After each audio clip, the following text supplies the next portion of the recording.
ఇదే నేపథ్యంలో అటు ఇజ్రాయెల్ పైన ఇరాన్ భీకర స్థాయిలో దాడులు కూడా చేస్తుంది.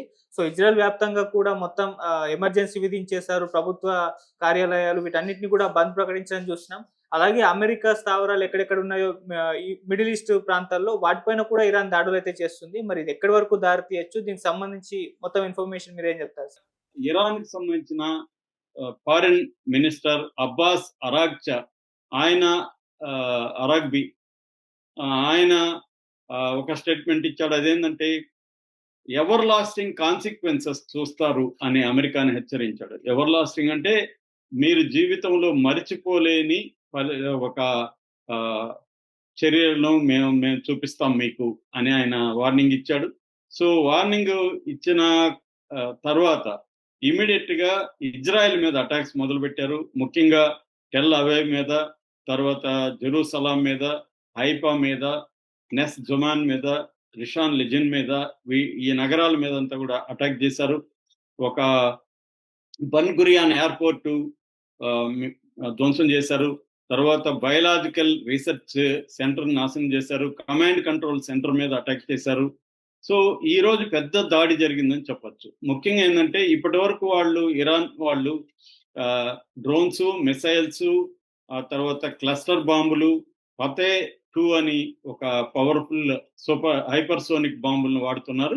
ఈ రోజు ఫస్ట్ టైం ఎప్పుడు వాడని అతిపెద్ద మిసైల్, బాలిస్టిక్ మిసైల్ ఇది ఖైబర్ షెకాన్స్ అంటారు దీన్నే ఖుర్రం షాహర్ అని కూడా పిలుస్తారు. ఖుర్రం షాహర్ ద 4 అని కూడా.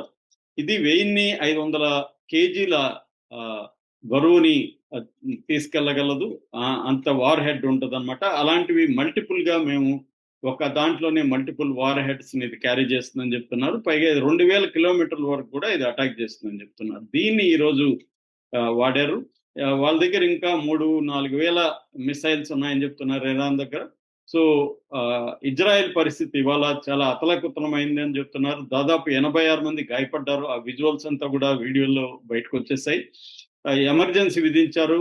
ఎయిర్ స్పేస్ ఫస్ట్ టైం మూసేశారు ఇజ్రాయెల్లో. జోర్డాన్ అండ్ ఈజిప్ట్ ల్యాండ్ మార్గాలను ఓపెన్ చేశారు.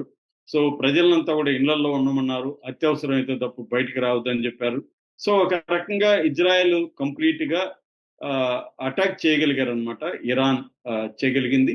సో ఇది పెరిగే అవకాశం ఉంది.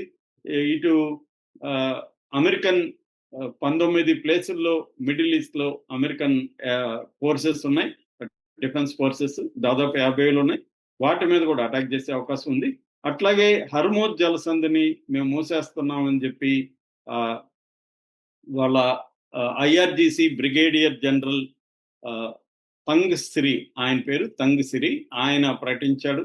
సో అది కానీ మూసేస్తే మొత్తం 20% ఆ షిప్ ట్రాఫిక్ అనేది క్లోజ్ అయిపోతుంది. ముఖ్యంగా ఇండియాకి ఇది పెద్ద దెబ్బ తగిలే అవకాశం ఉంది. మనకి ఇండియాకి ఒక రోజుకి 15 లక్షల బ్యారెల్స్ ఆ రూట్ లో వస్తున్నాయి. ఆయిల్, క్రూడ్ ఆయిల్ అంటే దాదాపు 10-12 కోట్ల లీటర్లు పెట్రోల్ ఒక రోజుకి మనం దాని నుంచి తయారు చేసే పరిస్థితి ఉంది. అంటే ఒక రోజు వాడకం అనుకోవచ్చు మనకి. ఇది కానీ క్లోజ్ చేస్తే మనకి రోజుకి 10-12 కోట్ల లీటర్ల పెట్రోలు కొరత ఏర్పడే అవకాశం ఉంది. వరల్డ్ వైడ్ కూడా ఈ పెట్రోలు, క్రూడ్ ఆయిల్ ఉత్పత్తుల కొరత ఏర్పడి రేట్లు పెరిగిపోతాయి. దానివల్ల మన పెట్రోల్ ఉత్పత్తుల రేట్లు పెరిగిపోయి మన డీజిల్, పెట్రోల్ పెరిగిపోయినప్పుడు ఇది రవాణా ఛార్జీల మీద పడి వస్తువుల రేట్లు కూడా పెరిగిపోతుంది. దాంతో మన రూపాయి వాల్యూ కూడా పడిపోయే అవకాశం ఉంది.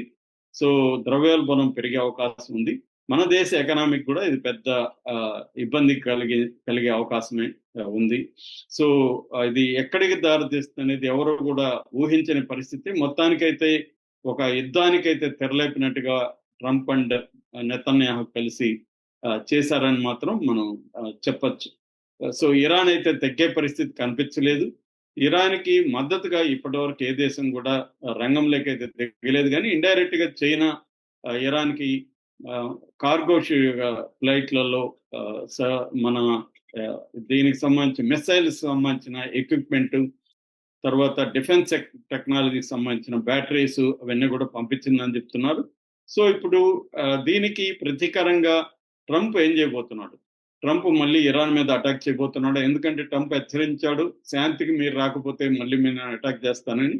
ఇప్పుడు ట్రంప్ డైరెక్ట్ గా ఇరాన్ మీద అటాక్ చేస్తాడా? ఖమేనీ గాని చంపిన వార్త కానీ నిజమైతే మాత్రం ఇరాన్ ఇంకా పెద్ద స్థాయిలో అటాక్ చేసే అవకాశం ఉంది.